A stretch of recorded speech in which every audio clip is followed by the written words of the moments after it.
met and lived down in Texas from like 2009 until this past Thanksgiving. And then we moved back home here to be close to family. So I went to school in La Crosse for special education and elementary education. And while I was working there, I worked at a group home for anyone ages 6 up to 22. It was like a live-in facility and day school for people with developmental disabilities, and they were really severe, so much that the parents wanted them to live there versus home. So saw a lot of very severe behaviors through that experience, and obviously saw a lot through all my student teaching. And then fast forward to after I graduated, I had a number of special ed roles. I was in resource and inclusion as a para, and also on the teacher side on the elementary level, as well as a 6th grade co-teacher. And then on a more personal note, I started staying home when I had my 3rd child because it didn't make much sense to keep working and have so many at home. And fast forward to now, I have 8 children, and they're ages 9 to 6 months. And I have a wide range of behaviors that I'm dealing with all at the same time. So personally and professionally, I can speak on a lot of the behavioral things and see both sides of things. But included in my 8, I have a 6-year-old son with autism, and he's nonverbal. And he, for 3 years back in Texas, attended ABA therapy. So with my education and knowing his therapy experience, I'm really well versed in like ABA therapy and trying to, see and predict patterns and behavior and figure out ways to adjust those things. And also one of my children is also very oppositional in her ways, and we've had a lot of challenges with her, so we've also dove into that realm as well. So basically my goal, I don't have any fancy slides, but I also don't have the bandwidth. I'm not in that season of life right now, so I just kind of, did my little jotting while I was feeding the baby throughout the last couple of weeks, and it's just more of a conversation because I wasn't here to see what the tutoring program is like, so I'd be curious at the end if you guys have some like questions for me, or like if you want to kind of clue me in on like different behaviors. If I haven't covered something, be more than happy to kind of answer or fill in any gaps. So basically, like my goal today is just my overarching comment is going to be like behavior is always communication, is always telling you something. So as much as you might want to think whatever is happening with, little Johnny in that tutoring session, you might want to isolate that moment and be like, okay, wow, this is really difficult. You want to kind of take a step back and really look at like the big picture, like, is there a pattern? Is there something going on at home or something on the outside? And I'm sure it sounds like Kippy, kind of gave a good background information on their different socio-emotional needs. Just trying to give you guys some reference and some tips on looking at what those behaviors might be communicating. So in the world of special ed, we like to say it's like the ABCs of behavior, and some of you may have heard about this. Is like you have the A, which is your antecedent, and then your B is your behavior, and then your C is the consequence. And they all play into each other. And so you want to think of like your antecedent is kind of like something that triggers that behavior. So that's something that's going to happen before. And it might not always be thought of like as a bad thing per se. So like I'll give you an example with my own kids. Like the antecedent could be me going to Target. And that seems like really silly example, but the behavior might be when I get to the toy aisle and maybe we're shopping for a friend and we're going to a birthday party. Going into that toy aisle is going to trigger, let's say, Evie to whine and have a tantrum because she wants X toy. Well, the consequence is going to be something that happens after that behavior. And we always think of like a consequence as something negative, right? Like, okay, this is going to be your consequence for doing X. But to the child, the consequence is what they're gaining out of their behavior. So in their mind, it might be something positive. So for Evie, if I give in and I'm like, oh, you know, hey, we're shopping for so-and-so's birthday, but I'll buy you some gum when we get to the counter. Bingo, she got what she wanted, because she now knows there's gonna be a pattern. Okay, if I go to the store and I engage in this behavior, I'm gonna gain X. So that starts the whole cycle over again. When that antecedent comes available again, that's gonna dictate her behavior because she wants a certain consequence. So it's not always a negative thing. So another example of this is, let's say you are giving them a direction, like you're working on a certain topic in your curriculum and you just give them a plain old direction. You might have someone in your group that's either like doodling, they're not paying attention, or they're putting their head down, or they're just they keep getting up and asking for snacks, or you know, it might be different things. So you have to kind of look at, okay, so what's the pattern? Like every time I give them a direction, they're doing this, but what's happening after that behavior? So, and like what are they gaining out of it? Like, are they wanting to avoid a certain game, or are they wanting to have attention, and they just want like the power struggle with you to get that attention? So kind of just stepping back and looking at, okay, so what's happening before, what type of behaviors am I seeing, and what are they gaining out of it? So those ABCs.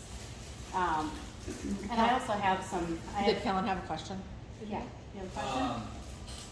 And Mom might find this useful too. I feel like if you if say you're having someone is not wanting to do something and you let them win, it feels like they can do this all over again and they'll win every single time. Like you set the precedence for it, they have that example to go off. Yeah. So you'll see that a lot, and they're like the kids. I mean, they're just we don't give them enough credit how smart they are and how much they catch on to and what they can get away with. So, and it's never too late to change the course of their behavior. And you always want to think about it's really they're just communicating a need, right? Like whether if they're trying to avoid something, well, they're trying to avoid it just not to be difficult. They're trying to avoid it because maybe they're having difficulty with it. Maybe they're not confident with that skill. Maybe there's something going on, like a setting event, they didn't eat well that day, they didn't sleep well the night before, their parents had a fight that morning. You always have to look at, there's something that's triggering it, and their behavior is getting them something that is, communicating that need. And so, basically the big thing is, the different, behaviors that you might see are, you have the 4 Ds. There's disrespect, disobedience, deceit, and destruction. Now, I mean, I've been in extreme scenarios where most of the time it is destruction, but you might see a lot more of the other things, like just little arguing, which could be taken as disrespect. You can kind of lump pretty much any behavior that you might see, kind of tie those back in, and if you can kind of just in your mind, even just jot down some little notes from that session of hey, every time I ask them to participate in this game, or the warm up, or whatever, just kind of jot down what you saw. It might kind of help clump those into those categories so you can see what behaviors they're going for. And then something else to think about too is their consequences are going to be when I was talking about what are they gaining out of the behavior, you can kind of clump those into some categories too. It's always helpful to see what consequence what they're gaining out of the behavior, because then you can circle back and say, okay, how can I intervene on this? How can you change that? So, and there's an acronym, SEAT. And so functions of any behavior can kind of be clumped into these two. It's sensory, escape, attention, and tangible, which is kind of gaining access to an item or an activity. So if you notice, Johnny over here is you know, constantly getting into a power struggle with you, and he gets your attention, you know, you can kind of, okay, well, he really needs my attention, here's how I can change the antecedent, like what happens before the behavior next time, and that's gonna alter his behavior, because it's gonna be a different consequence. He'll get the same consequence in a positive way rather than, you know, misbehaving to gain the attention. So that's kind of where you want to like kind of scope out, right, and see like the whole picture of it. And I apologize, it sounds like I'm all over the place, but I'm like, this is how my brain works here. And so basically like what the ABCs is like, you want to evaluate the antecedent, like what happens before, and the consequence, what they're gaining, because you can predict and then you can change the behaviors that are happening. So really, like, instead of like trying to nitpick on like, you know, oh, please, you know, please don't talk to me like that, or please don't argue, you're gonna think about the before and after rather than correcting the behavior, because that's really not why they're doing it. That's not the root of the issue. And the different types of like interventions, so you want to think about like before, the different antecedents, like how you can change these is you can prevent them from ever happening, you know, I don't want to say ever happening, but you can be preventative of like before, okay, hey, before I give directions, I'm going to think about, okay, how can I maybe give the directions in a different way, or maybe give them some like forewarning, like, hey, like a little countdown, in 2 minutes, we're going to be starting this game. You know, if you need to use the picture, more like, you know, if you want to like, you know, can I give you a hug or high five, or just like talk about the day, like think of different ways that you can lead into that activity and kind of prevent it. Instructive, basically when you're in the moment and the behavior is occurring, how you can try to sidetrack it before it kind of gets to that point if you've already kind of got that pattern down. And then responsive, if it's already, you know, this might be the first few times when the behavior is repetitive and you need to respond to it to kind of get back up to talking about, you know, trying to think about like, hey, what's triggering it? And you might even have a conversation with that student too to try to, you know, figure out like, was there something setting that triggered them into that behavior? What was the last one you said? You said instructive. So preventative, instructive, and responsive. So kind of like before, during, after. And then, and I kind of want to kick it back to you guys if you could. I'm just going to kind of pause in my thinking here, and like the ones that have already tutored in the past, like what kind of behavioral challenges do you most often run into? I had a student last year that didn't believe in their ability, and so they did a lot of well, I felt attention getting to me, but it was a lot of whining about it and giving up attitude and almost like crying, and it was pretty repetitive, and so I felt like she was wanting attention on that. So what I did is that, you know, initially I'm checking in, of course, and trying to see what's underneath that. Right. But as I realized it was a pattern, I would find out where she was at with her work, and if I knew she was on the right track, I would encourage that, and I would step away and just kind of let her be. I didn't feed into it. And then it seemed to work. And then as I saw she was working, I'd give credit. I'd kind of give positive reinforcement. I really like the way you're working through that. You know, you really have the ability, you know, you knew those first steps, and I can see it, yeah, it's easier for you now to do the rest, whatever. And it did kind of work, because I think that was kind of like a distracting behavior for her to stay on task too. Yeah. So that was just an example of it. Yes, I've had that before. Like, I have some younger cousins, and sometimes it doesn't matter the type of attention, as long as you're getting attention, it's a win. So it's Any attention is good attention, Yeah. even if it's in a bad way. Yeah. I see that a lot when, like, you know, my kids are super young, and you know, they will find any way, shape, or form to get that attention, and it's amazing. Like, you know, you just have to try to gently redirect them and be like, okay, like, you know, not feed into it in that moment, but circle back when they're calm. And be like, hey, like, I noticed that like today you did this. Let's, you know, how about you know, before I put so-and-so down for a nap, can we read some books together? Like, you know, can you paint my nails, or can I paint your, you know, just think of like little tidbits to feed into like why they were doing that. Yeah. I don't always think about that in the moment, but then I'm like, okay, you know, when I'm laying in bed at night and I can't go to sleep. Anyone else have examples of any behaviors you've run into? In the fifth grade group, we had kind of a group dynamic going on. There was just, you know, some really strong personalities, and you know, you know that they're struggling with the work, so you know that they don't want to do the work. So it's the goofball effect. Mm-hmm.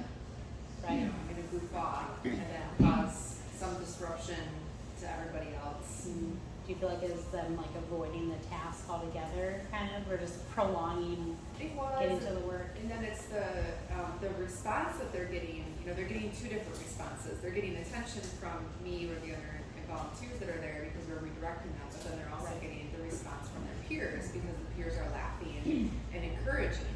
Right. So you know, we did some separating and things like that, just to try to avoid that. But Tidbits are kind of the last thing about the just some little like strategies that might be helpful. I don't know if anyone's heard of like Love and Logic. They have like Love and Logic Parenting and Love and Logic for the Classroom.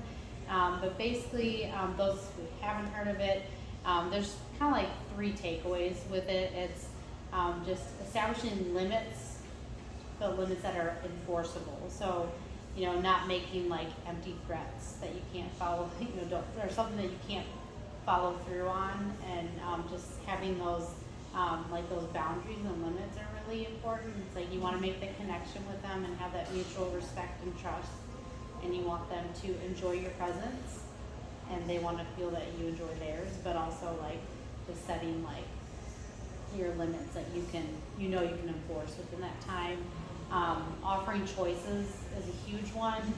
I do it with my kids all the time. I'm like, okay, so what's the end goal here? Okay, if I want them to eat more on their plate, like, okay, would you like to have a bite of your chicken first or a strawberry? Like, okay, either way, we're getting you to eat. It's the end. Like, what's the big picture goal here? And like, here are some ways that we can get to that point, and it gives them the power. You want to put that power back on their plate, so they're taking ownership over their actions.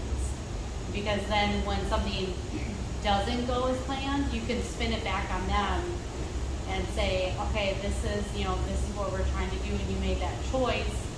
You know, how can we do it differently next time? And kind of giving them ownership over that, I think, kind of holds them accountable, and they can think about their actions rather than you saying, you know, hey, I don't want you to do this next time, because then it's seeming like you're like lecturing them, or you know, kind of doesn't make it as meaningful for them. And then always, if there is like a consequence, I'm not sure like if there's any situations where like you have to, like you said, you have to separate people. Is just trying to deliver empathy before the consequence. That's like a huge like connection point for them, and you know, because they just might be having a really hard time, like whether that the kid that was goofing off because he wanted to get, you know, the attention of you or the peers or avoid the work, whatever the case was, maybe a little bit of both. It's just, you know, trying to find a connection point and say like, you know, hey, I know this is really hard work, but you know, I appreciate all your effort today. I really liked how you did this, but we're going to have to, you know, take a different seat next time, or you know, kind of say like, okay, here's the consequence, but also know that you empathize with their situation or their feelings. And then the last thing is just trying to deliver any positive reinforcement that you can, instead of just redirecting them in a negative way. So, you know, whether that looks like, if you notice, you know, they might want a little more attention, maybe, you know, saying like, oh, you know, how are you doing today? Do you want to, you know, hug or high five, or, you know, like I don't know, make up some little handshake, or, you know, just do something like, even just like that little, like, and some kids don't like the physical touch, but just offering that, like in that connection point when they first come in, and knowing that, you know, like, just as simple as like a smile, greeting them, not like, you know, and truly showing them that you enjoy being there and that you want to out of the good of your heart is going to make like a world of a difference. And you know, using like that earned time, like just trying to remind them of like, you know, how fun it's gonna be, like, of, you know, when they finish their work, like first this, then we get to, you know, work on, you know, the free, I don't know, what do you guys call it, like your earned free time or, Yep. you know, or your earned reward.